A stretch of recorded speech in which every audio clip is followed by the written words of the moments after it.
का हमारे चैनल पे बहुत बहुत स्वागत है। आज हम लोग नया चैप्टर स्टार्ट करेंगे ग्रेविटेशन, गुरुत्वाकर्षण। और इसकी पहली हेडिंग हम लोग आज पढ़ेंगे न्यूटन का गुरुत्वाकर्षण का नियम या न्यूटन्स लॉ ऑफ ग्रेविटेशन। तो आइए पहले न्यूटन का क्या नियम है उसको समझने से पहले न्यूटन ने क्या कुछ बताया वो हम आपको समझाते हैं। देखिए, न्यूटन जी ने बताया कि कोई भी ब्रह्मांड की कोई दो वस्तुएँ हैं वो एक दूसरे के ऊपर एक आकर्षण बल लगाती हैं जिसे हम गुरुत्वाकर्षण बल कहते हैं। इस ब्रह्मांड की कोई भी दो वस्तु है, जैसे ये मार्कर है और ये बोर्ड है, तो मार्कर एक वस्तु है, बोर्ड दूसरी वस्तु है, ये एक दूसरे को बल लगाएंगी। मैं खड़ा हूँ, एक वस्तु हूँ, ये मार्कर है, एक दूसरी वस्तु है, हम दोनों के बीच में एक बल लगता है जिसे हम गुरुत्वाकर्षण बल कहते हैं। इस संसार की कोई भी दो वस्तुएं हैं एक दूसरे के ऊपर एक आकर्षण बल लगाती हैं जिसे हम गुरुत्वाकर्षण बल कहते हैं। यह बात न्यूटन जी ने बताई और न्यूटन ने अपना एक नियम दिया कि वो जो बल लगता है वो कितना लगता है। तो सारी बातें हम लोग कवर करने वाले हैं, लेकिन एक विशेष ध्यान देंगे कि दो वस्तुएं के बीच जो बल कार्य करता है आकर्षण का उसे हम गुरुत्वाकर्षण कहते हैं। लेकिन अगर उन दोनों वस्तुओं में से एक वस्तु अगर पृथ्वी हो जाए तो उसे हम गुरुत्वाकर्षण न कह करके गुरुत्व कहते हैं। जैसे मान लो एक मार्कर है, इसको मैंने छोड़ दिया, ये नीचे जा रहा है, तो नीचे कौन खींच रहा है? पृथ्वी। अगर दो वस्तुओं में से एक वस्तु पृथ्वी हो जाए तो उसे हम गुरुत्वाकर्षण बल न कह करके गुरुत्व कहते हैं, गुरुत्व बल कहते हैं, ग्रेविटी कहते हैं।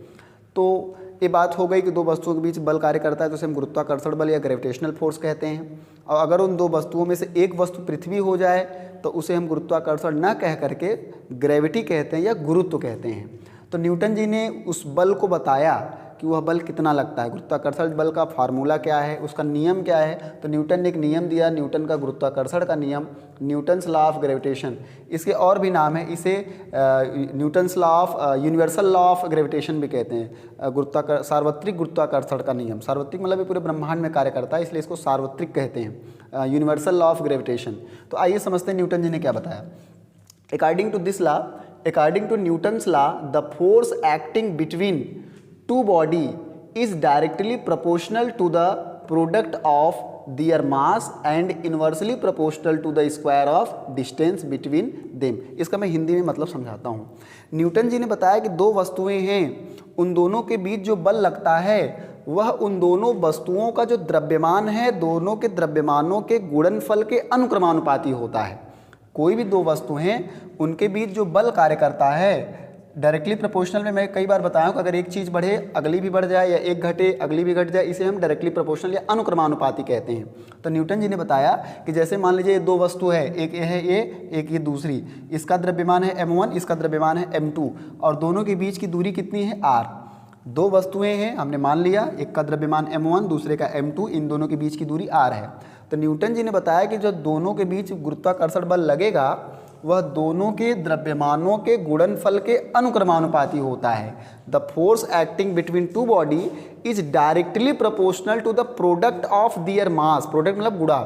तो जो बल लगता है वह किसके अनुक्रमानुपाती है? दोनों द्रव्यमानों के गुणनफल के। तो दोनों का द्रव्यमान का गुणनफल बोले तो m1 इंटू ये अनुक्रमानुपाती का चिन्ह है। ये सब तो आप पहले से जानते हैं। क्या बताया कि जो दो वस्तुओं के बीच बल कार्य करता है वह दोनों के द्रव्यमानों के गुणनफल के अनुक्रमानुपाती है। और नीचे क्या लिखा है? And inversely proportional to the square of distance between them. और कहा कि उनके बीच की जो दूरी है, दोनों द्रव्यमानों के बीच की जो दूरी है उसके वर्ग के व्युत्क्रमानुपाती। व्युत्क्रमानुपाती में उल्टा होता है, एक बढ़ेगा तो एक घटेगा, ऐसा उल्टा होता है। तो उन्होंने क्या बताया कि दोनों वस्तुओं के बीच की जो दूरी है उसके वर्ग के व्युत्क्रमानुपाती होता है। तो ये व्युत्क्रमानुपाती स्क्वायर के, उसके वर्ग के, दोनों के बीच की दूरी के वर्ग के व्युत्क्रमानुपाती होता है। तो ये दो नियम उन्होंने, ये पूरा उनका नियम है क्या कि दो वस्तुओं के बीच जो गुरुत्वाकर्षण बल लगता है दोनों के द्रव्यमानों के गुणनफल के अनुक्रमानुपाती तथा उन दोनों के बीच की दूरी के वर्ग के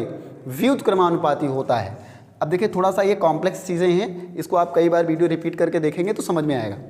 अब यहाँ पे अगर हम इन दोनों को मिला दें, दोनों को कंबाइन कर दें तो हमारे पास क्या आएगा? F is directly proportional to m1 m2 और डिवाइड बाई r।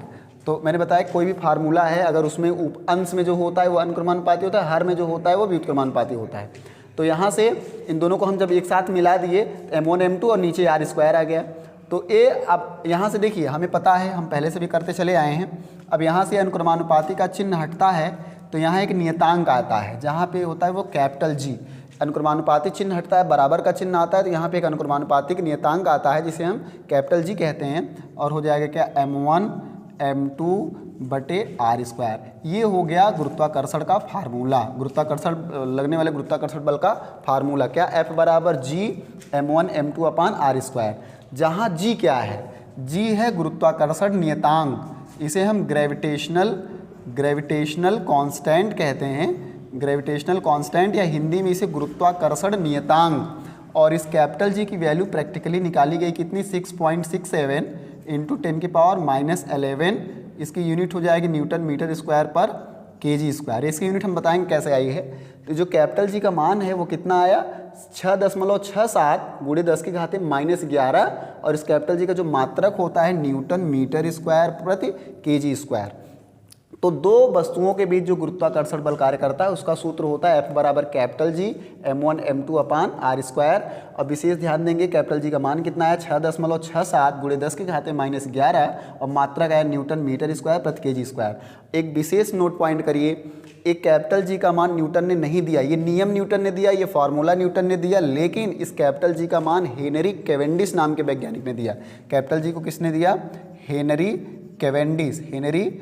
कैवेंडिश नाम के वैज्ञानिक ने दिया। इसको न्यूटन, ये विशेष प्रतियोगिताओं में बहुत बार पूछा जाता है कि कैपिटल जी का मान किसने दिया, तो आप न्यूटन आंसर नहीं लगाएंगे। इस नियम को न्यूटन ने दिया, इस फार्मूले को न्यूटन ने दिया, लेकिन इस कैपिटल जी का मान हेनरी कैवेंडिश ने दिया। तो आते हैं हम फिर से अपने विषय पे।